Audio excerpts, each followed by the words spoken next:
The story that you are about to hear is a compilation of documented true facts, featuring characters, events, or places that has played a role in shaping history.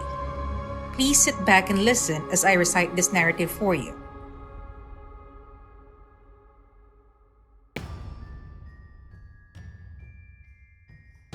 I think it was in 2016 when my son and I had the pleasure of joining a tour of the RMS Queen Mary, and we did enjoy ourselves. The tour guide did mention that ghost sightings were pretty common there. When the tour was over, I felt kinda disappointed that we didn't see any apparition. Maybe I spoke too soon. At the end of the tour, there were parts of the ships that we were free to explore on our own, and my uncle showed us key pieces of the engine. I can honestly swear that I did see a dark figure just sorta walk through a wall and vanished. It was a few feet away, so it took me a minute or so to walk over, just to check if there was maybe a door there and someone could have just been passing through. But it really was just a wall. Was it a real ghost? I can't say for sure. Anyway, let's explore, figuratively speaking, the RMS Queen Mary that is now permanently anchored in Long Beach, California. Aside from offering ghost tours, the ship offers overnight accommodations, dining facilities, and a venue for special events. The Queen Mary's construction started on December 1, 1930. John Browning Company of Clydebank, Scotland, commissioned by the Cunard Steamship Company, and a crew of thousands worked on the great ship's construction for just over a year. On December 11, 1931, the project was halted because of an economic depression in the United Kingdom. Loans could not be secured and the funding dried up. The hull was 80% completed and the ship stood 9 stories high at that time. On April 3, 1934, construction restarted with some government support. The Cunard steamship business partnered with the White Star Line, the same company that owned and operated the Titanic later that year. The White Star Line oversaw the completion of the new ship's construction, and on May 25, 1936, King Edward VIII, Her Majesty Queen Mary, Princess Elizabeth, the Duke and Duchess of York, the Duke and Duchess of Kent, and the Duchess of Gloucester all came to give the RMS Queen Mary a royal inspection. Legend has it that the board of directors at Cunard had decided to name the ship the Queen Victoria, which would have been in keeping with the tradition of Cunard ships having the IEA suffix. And when the Cunard directors went to ask King George for his blessings with the ship's proposed name, they started out by saying, "We have decided to name our ship after England's greatest queen," meaning Queen Victoria, the king's grandmother. Upon which the king is reported to have stated, "My wife, Queen Mary, will be delighted that you are naming the ship after her."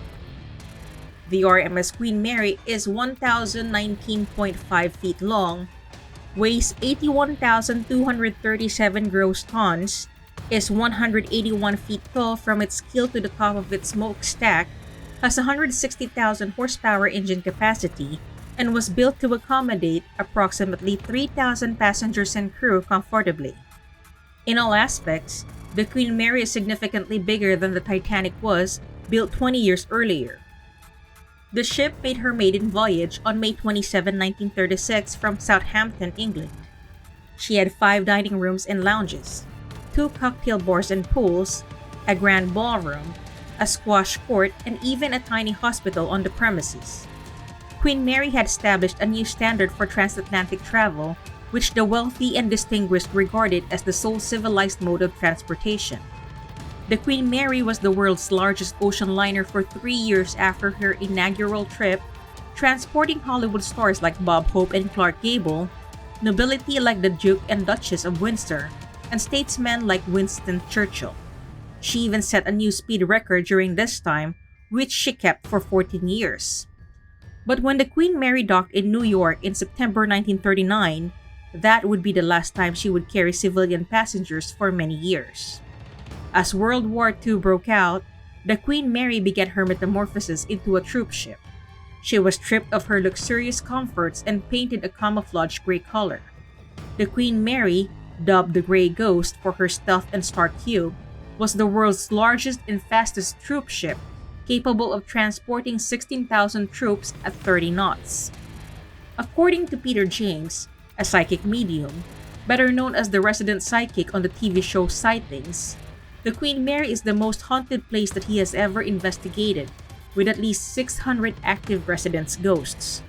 During World War II, while transporting the troops, it was quite hot in the Indian Ocean and Queen Mary did not have air conditioning. The troops were dying at a rate of one every 7 minutes for hours. In addition to the US and Allied troops, there were also German and Italian prisoners of war, and some chose to commit suicide rather than become prisoners of war.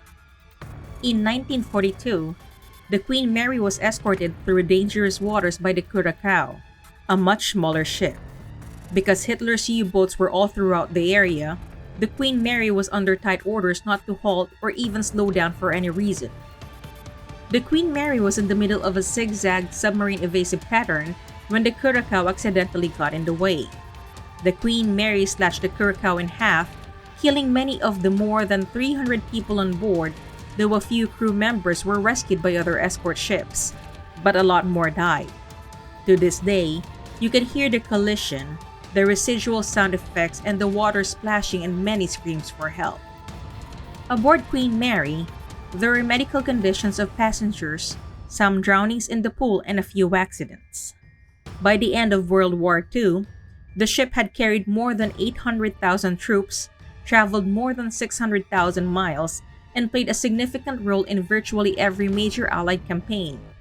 She had also survived a collision at sea, set the record for carrying the most people over on a floating vessel, which is 16,683, and participated in D-Day invasion. Following World War II's end, the Queen Mary began a 10-month restoration project that would restore the ship to its former glory. The Queen Mary began regular passenger services across the Atlantic Ocean on July 21, 1947, and did so for nearly 2 decades more. Fewer people were traveling on the Queen Mary when air travel became available and more affordable to the masses. Then it became more expensive to operate the ship. In 1963, she began a series of occasional cruises, first to the Canary Islands and later to the Bahamas. However, without central air conditioning, outdoor pools, or other amenities now commonplace in cruise ships, she proved ill-suited for the work. The RMS Queen Mary was retired from service on September 19, 1967 after completing 1,001 Atlantic crossings. The city of Long Beach, California successfully bid to acquire the Queen Mary and have her permanently docked as a tourist attraction for the city of Long Beach. On December 11, 1967, she pulled into Long Beach and has remained there ever since. There are more than 365 guest rooms that are preserved exactly as they were when the ship sailed. Even some of the fixtures in the rooms are original. Today, the ship receives more than 1.4 million visitors per year. The Queen Mary has been the site of at least 49 reported deaths, other than the casualties of war. The infamous Door 13, located below 50 feet water level in the engine room, has crushed at least 2 men to death. The most recent death happened during a routine watertight door drill in 1966. An 18-year-old crew member was crushed to death, and his ghost, dressed in blue coveralls and has a beard, has been seen walking the length of Shaft Alley before disappearing by door number 13. Women dressed in swimsuits from the 1930s have been seen wandering the docks near the first-class swimming pool. This pool has been closed for more than 3 decades. Others have heard sounds of splashing and has seen wet footprints leading from the deck to the changing rooms.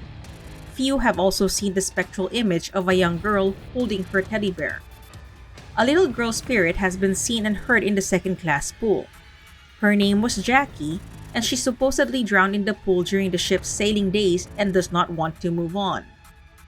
In the saloon, which used to be the first-class lounge, a beautiful young woman in an elegant evening gown has often been seen dancing alone in the shadows. The most haunted room on the Queen Mary is room B340. Previous guests have reported lights and faucets turning on and off by themselves. Others who have dared to sleep there states that their bed covers were pulled off, while others woke up to see a dark figure standing by their bed. If you ever want to experience hauntings, the Queen Mary may be one of the places you can go to. It may prove to be an unforgettable experience.